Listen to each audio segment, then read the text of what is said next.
La salvación. Primera a Tesalonicenses, capítulo 1, versículo 9.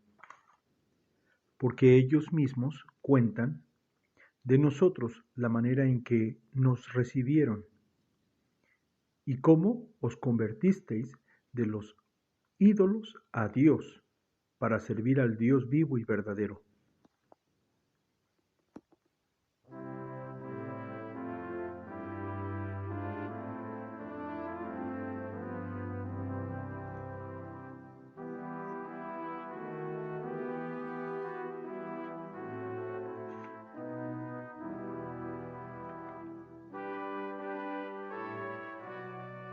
Muy buenos días, amados hermanos y amigos. Hoy es miércoles 16 de junio del 2021. Busquemos a Dios en oración para la meditación de esta mañana. Nuestro buen Dios, te damos gloria, honra y alabanza. Bendito sea, Señor. Bendito sea tu nombre. Pedimos, Señor, que bendigas tu palabra en nuestros corazones, que nos ayudes en la meditación. Danos entendimiento por la fe. No entendimiento solamente, sino por la fe, entendimiento, Señor. Te lo rogamos en Cristo Jesús. Amén. Pues bien, nuestro tema, la salvación. Todo el mundo habla acerca de la salvación en muchos sentidos. Y la iglesia cristiana, los cristianos hablan de la salvación. ¿Qué es esto? La verdadera conversión cristiana, una obra sobrenatural que el Espíritu de Dios hace en las almas de las personas.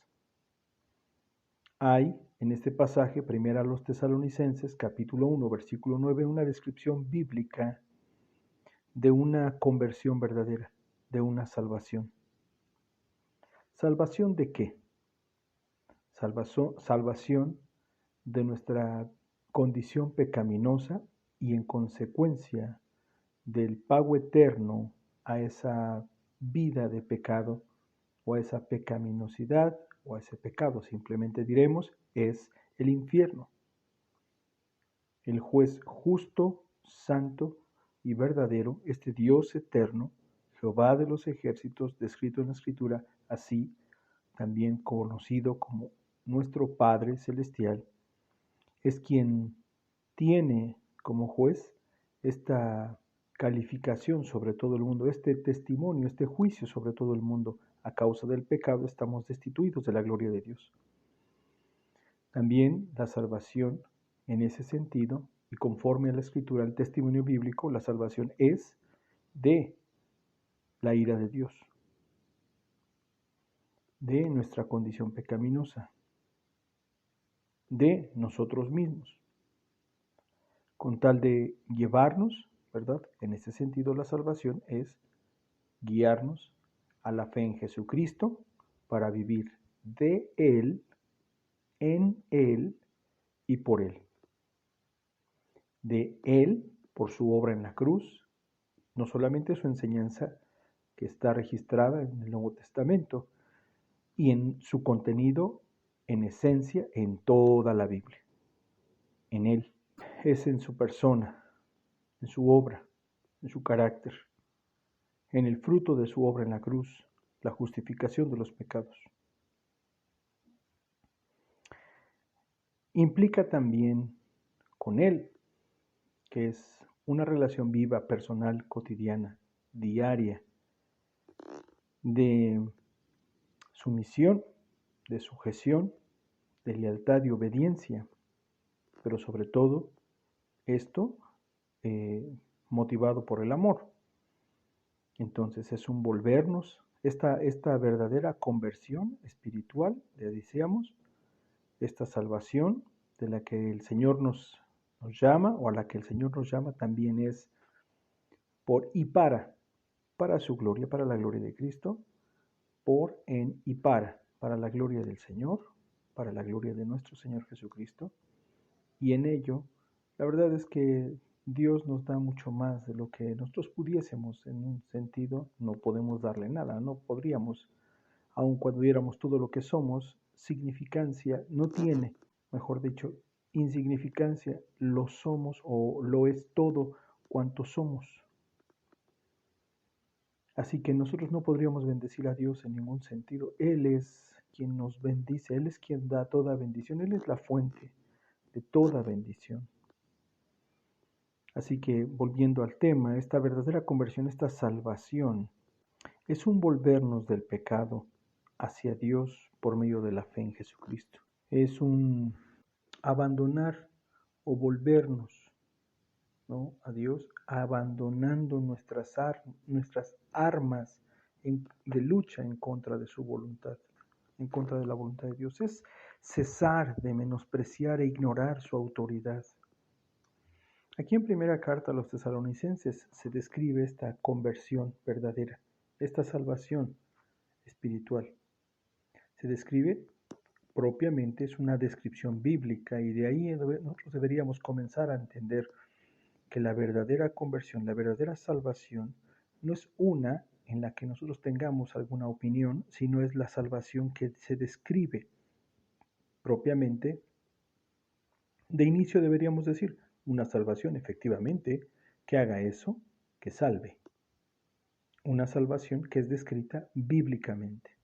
Una conversión que se describe aquí bíblicamente. ¿Cómo puedo ser salvo? Ser salvo no significa la contemplación que tú tienes acerca del Salvador o acerca de la naturaleza o acerca de la persona de Jesucristo, sino de una experiencia personal. Dice este texto en la primera Tesalonicenses, en la primera carta del apóstol Pablo a Tesalonicenses 1, versículo 9, porque ellos mismos cuentan de nosotros la manera en que nos recibieron. En ese sentido, la salvación comienza por el hecho de dar recepción, de dar cabida, de dar lugar a escuchar la palabra de Dios. Así que se cuenta esto, ¿no?, como parte de una verdadera conversión, el hecho de que escuches la palabra de Dios, no de que escuches cualquier cosa, sino el mensaje de la palabra de Dios, como en esta hora. Un texto bíblico señalando cuál es la obra de salvación y señalándote cuál es el camino de salvación. En segundo lugar, vemos que además de que estos recibieron la palabra que el apóstol Pablo les predicó,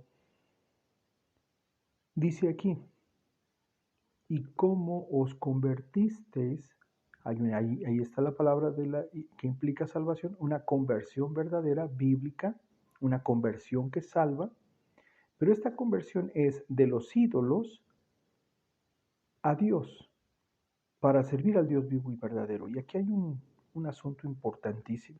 Esta conversión es para servir, estar sujetos y obedecer. En ese sentido, el texto nos lleva a considerar que el único quien es digno de recibir tal obediencia, tal sujeción y tal servicio es el Señor Jesucristo. Es importante entender que el conocer de Jesucristo y el recibir su palabra y el recibir su testimonio y el recibir su obra de gracia no es simplemente una consideración de que Él es el Salvador, sino va mucho más allá. Queremos decir que podría ser que tú piensas en Jesucristo como Salvador y esto te hace hijo de Dios. No, sino el hecho de que Él sea tu Señor, nuestro Señor. Esto implica el hecho de servirle, estarle sujetos y obedecer. Es una conversión bíblica de estar sujetos a los ídolos. La idolatría, de la cual aquí se hace referencia, es así. Es cualquier objeto, y vamos a poner incluso a personas como objetos. Es cualquier objeto al cual rendimos solo lo que le pertenece a Dios.